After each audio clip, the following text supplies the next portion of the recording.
Hola,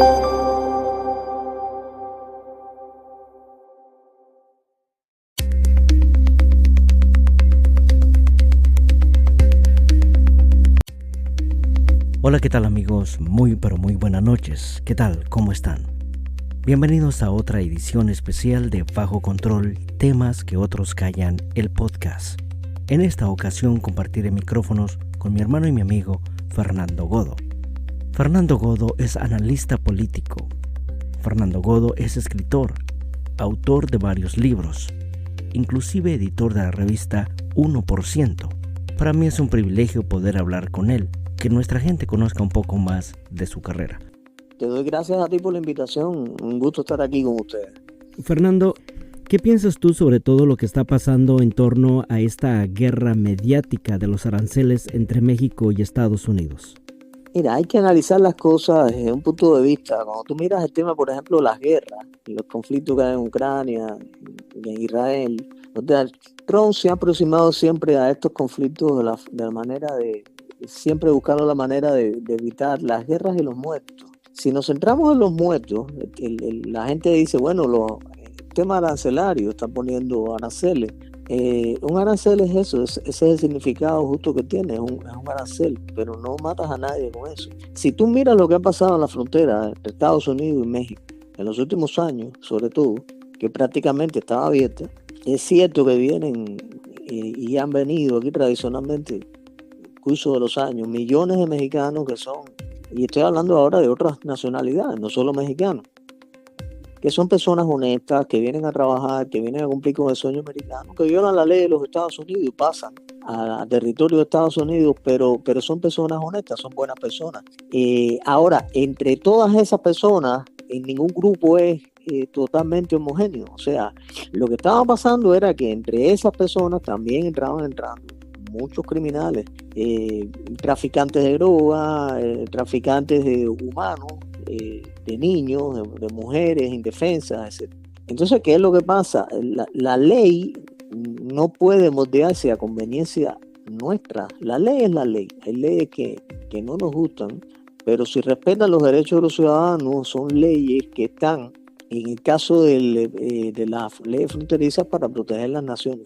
Yo puedo tener un familiar en Cuba y puedo querer mucho que venga para acá, pero la ley no se hace a la conveniencia mía, se hace a los intereses de los Estados Unidos. Entonces, cuando tú miras México, algo había que hacer, porque hay un economista grande, Thomas Sowell, que dice que la migración aquí es un chiste de mal gusto. Algo había que hacer con el tema de la frontera, porque lo cierto es que México no estaba cumpliendo con la obligación de vida de proteger su frontera para que no se produjera una invasión hacia territorio de los Estados Unidos.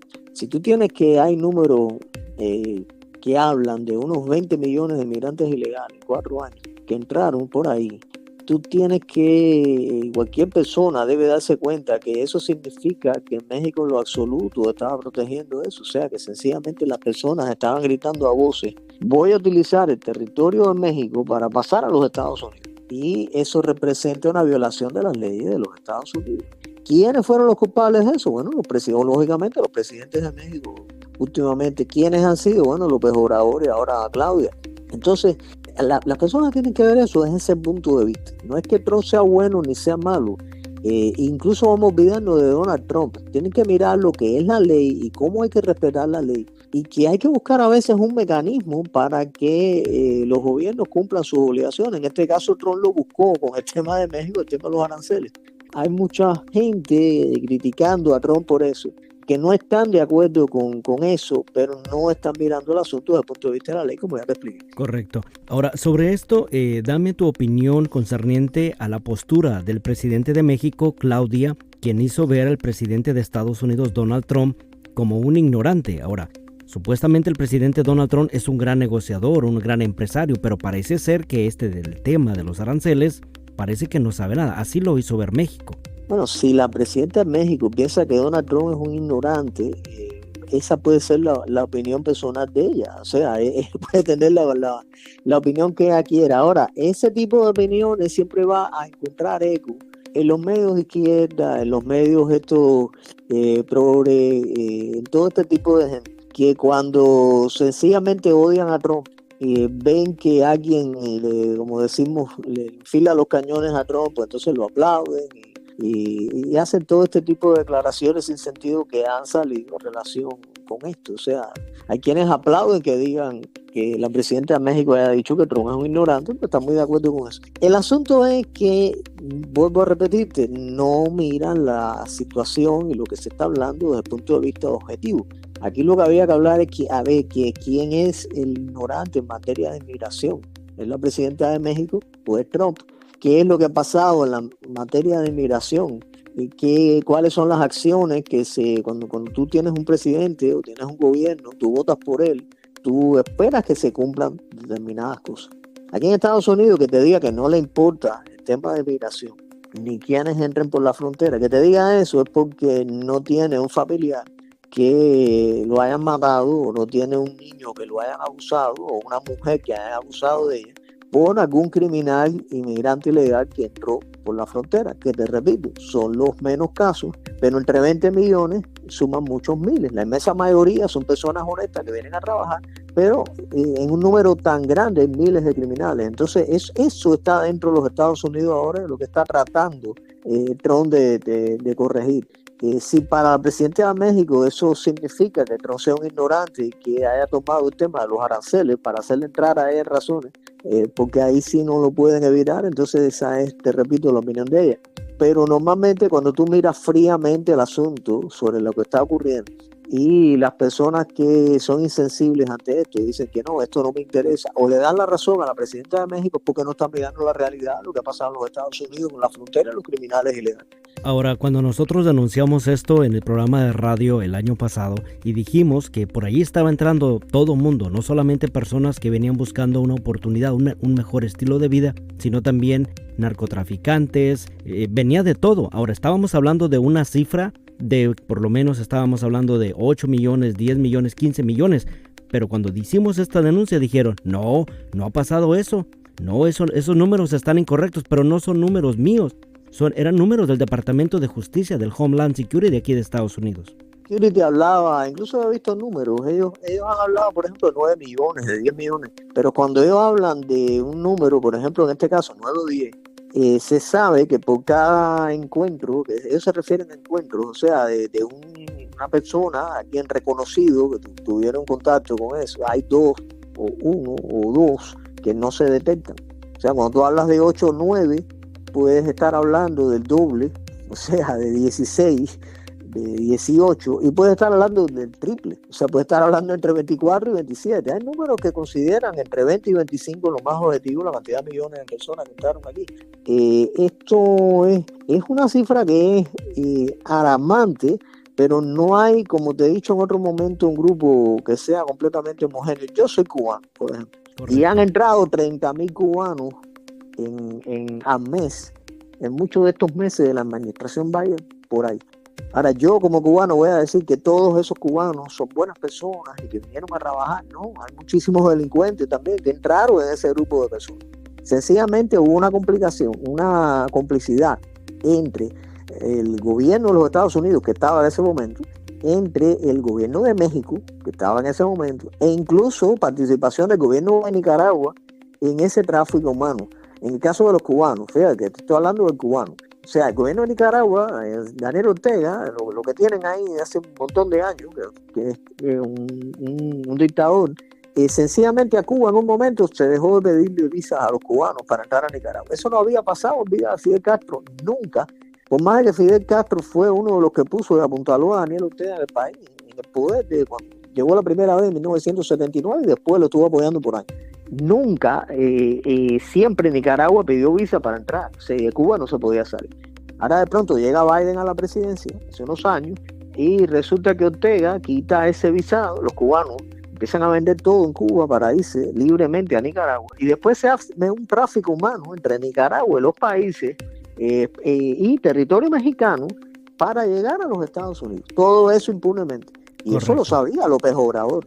O sea, López Obrador sabía que los cubanos estaban llenos de Nicaragua, con miles, estaban atravesando territorios con coyotes, con tráfico, con pagados, y él brindó el territorio de México entero, que es bien amplio, para que esos cubanos pasaran y llegaran de la frontera sur a la frontera norte y entraran después a los Estados Unidos, porque Biden era cómplice de eso también.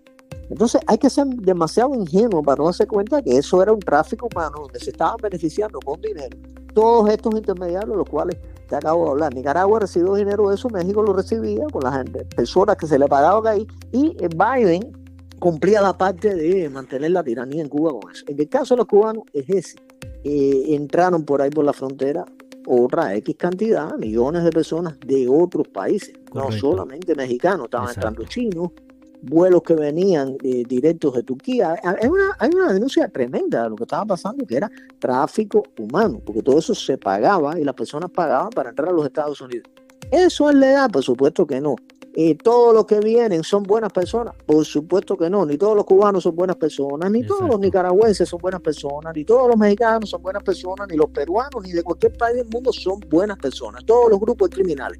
Y entonces eso era lo que estaba pasando en la frontera. El que te diga aquí en Estados Unidos, no, que todos los Dreamers son buenas personas, que son muchachos que vinieron a estudiar, no están mirando que tienen récord de delincuentes, muchos de ellos. ¿Por qué? Porque todos no son buenas personas en ningún grupo. Entonces, que te diga eso está manipulando la realidad y ignora lo que pasa en la frontera de los Estados Unidos. La primera que lo está ignorando y que en realidad debería ser un ignorante, Claudia Sheinbaum. Ahora, ¿ella es una ignorante? No, tampoco. Ella sabe perfectamente lo que está diciendo y es parte de eso porque ha sido cómplice junto con López Obrador de lo que pasó.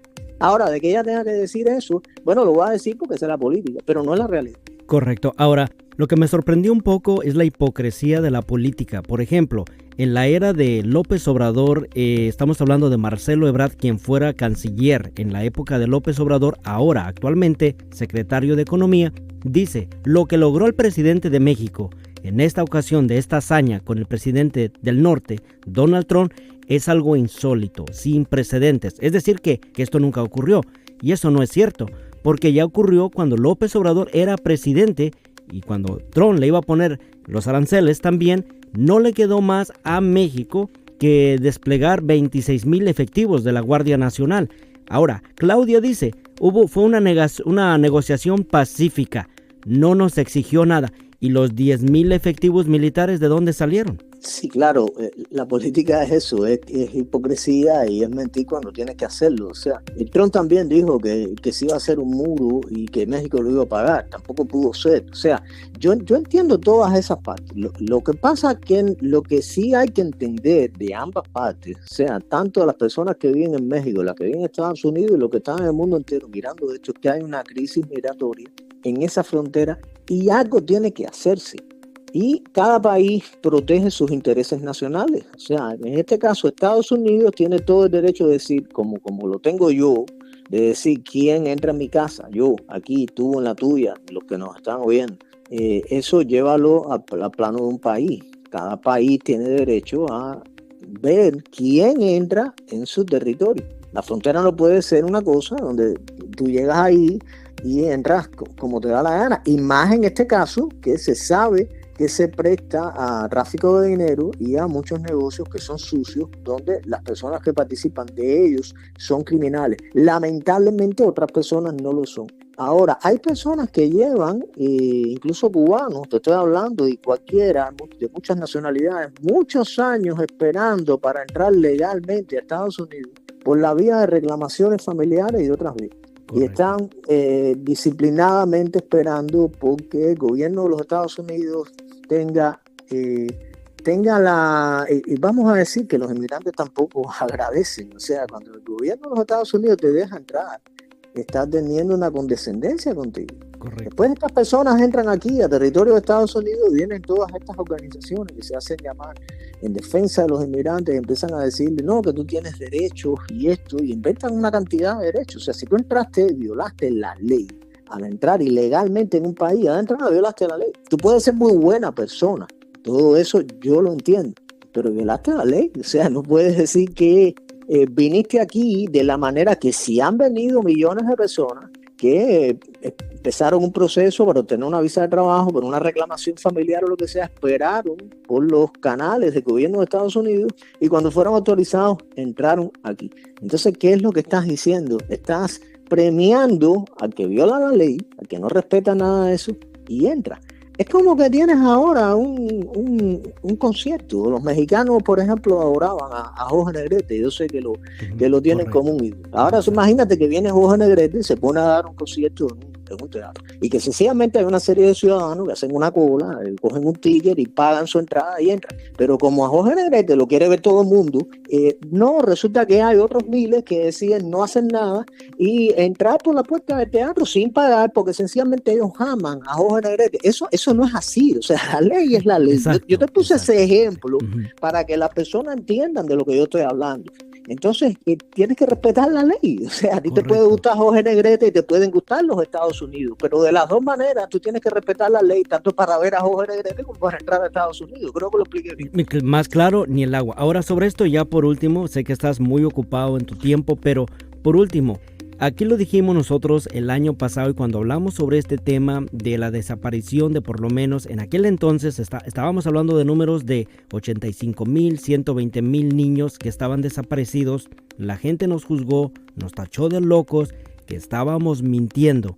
Pero en el último tramo de la era del supuesto presidente usurpador, como lo fue Biden, al final se dijo que por lo menos 500,000 de niños, 500,000 niños están desaparecidos y no se sabe qué pasó con ellos.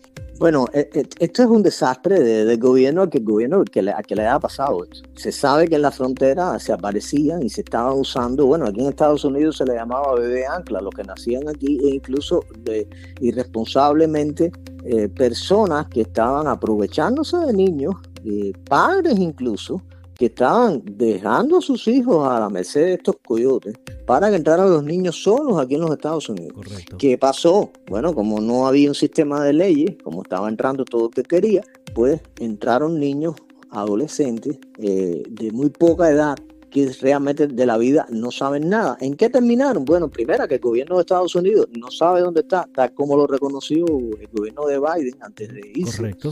Y en segundo lugar, no solamente que no saben dónde están, sino que pueden estar siendo objeto de explotación en términos de trabajo, o sea, pueden estar incluso trabajando como esclavos en determinados lugares a cambio de un salario mísero, aprovechando que son ilegales, e incluso lo que es peor, pueden estar siendo objeto estos niños y adolescentes de abusos sexuales por otros individuos inescrupulosos. Ahora, ¿tiene sentido que tú dejes entrar a niños solos por una frontera? No. ¿Entraron todos? Sí. Y el resultado es que están diseminados por esta parte de los Estados Unidos, el gobierno de Estados Unidos no sabe dónde está. Estamos hablando de muchos miles de niños. Y un gobierno entonces ahora tiene que dedicar el dinero, el impuesto, lo que pagan los ciudadanos, para sencillamente tratar de localizar a estos niños, ver que no los abusen, etc. ¿Todo esto se pudo evitar? Claro que sí, pero la presidencia que hubo en México propició y fue cómplice de estas cosas.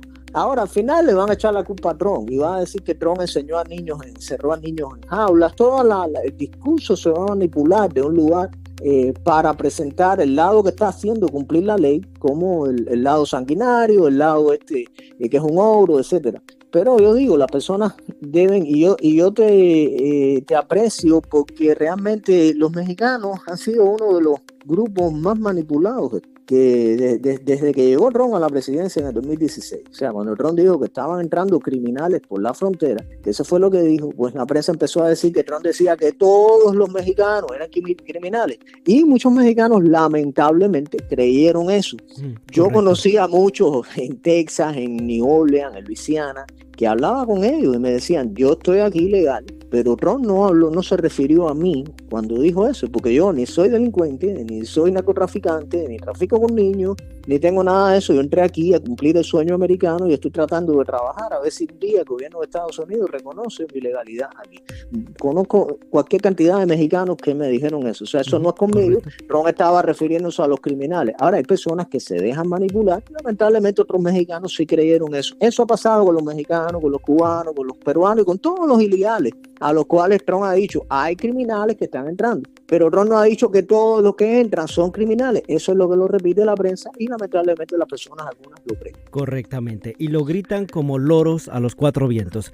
Fernando, háblanos sobre la revista 1%. ¿Cuándo sacas una nueva edición y cómo vamos con los libros? Háblanos sobre tus proyectos, sobre tus libros y también sobre tus canales y todo lo que tú haces. Sí, yo tengo una revista 1% y transmito en YouTube en mi canal que se llama Fernando Godo 1%. La revista ahora, hice una que habla sobre la Agenda 2030, cosa de la que se sigue hablando menos, pero es una agenda mundial de control mundial donde está el establishment de los Estados Unidos. Ahora estamos haciendo un nuevo número a raíz de todo esto que ha pasado aquí en las elecciones de los Estados Unidos, sobre todo la elección del 2020 y la elección del 2024, donde las dos hubo fraude, aunque en una le han robado la elección a Trump y en la otra no. También hubo fraude en esta última, en el Congreso, en los votos de Kamala Harris, los votos electorales no fueron los votos que realmente ella tuvo muchísimo menos. Y entonces analizando todo esto de las elecciones de los Estados Unidos, que el sistema electoral está roto y hay que hacer algo respecto a eso porque el país no va a funcionar bien mientras eso no se aclare. Se me ha convertido esto que estoy haciendo en un libro porque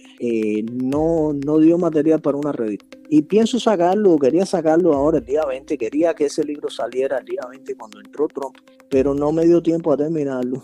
Ahí hay otras cosas que estoy analizando, como lo que es el gabinete de Trump, donde hay ciertas personas que no son para nada de la agenda del presidente Trump, sin embargo forman parte del gabinete y la pregunta es cómo se van a adaptar a esto, y otras preguntas, esas personas las puso Trump, se las impusieron en otro tipo de negociaciones que hay en el entramado político de los Estados Unidos. La gente piensa que Trump toma las decisiones todas y eso no es así. Entonces todo ese tipo de análisis se me ha convertido en un libro. Yo espero que saquen un mes más o menos, pero sí, por ahí vamos. Y hay cosas que están pasando ahora en Estados Unidos que la gente no las está viendo.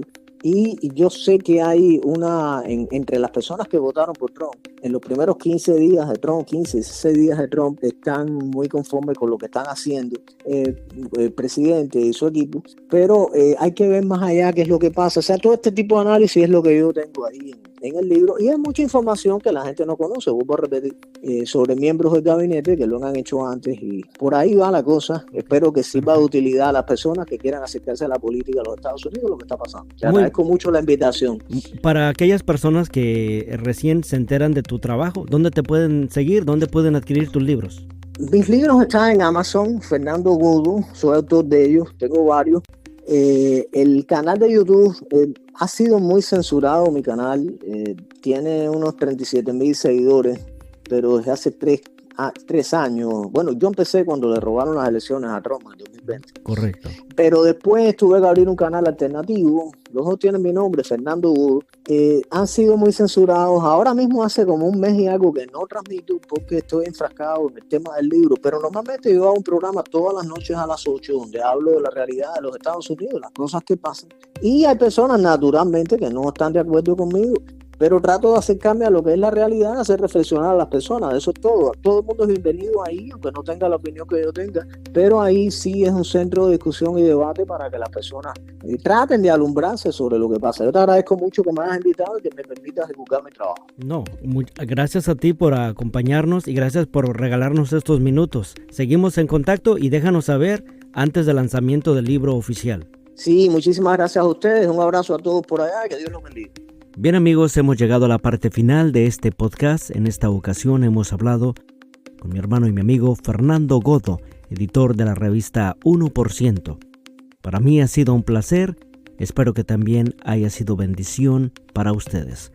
Si este material fue de edificación para su vida y lo considera importante, por favor le invitamos, suscríbase al canal de YouTube, dele like y compartir para que llegue a más personas. Será hasta en otra ocasión cuando conversemos juntos aquí en Temas que otros callan.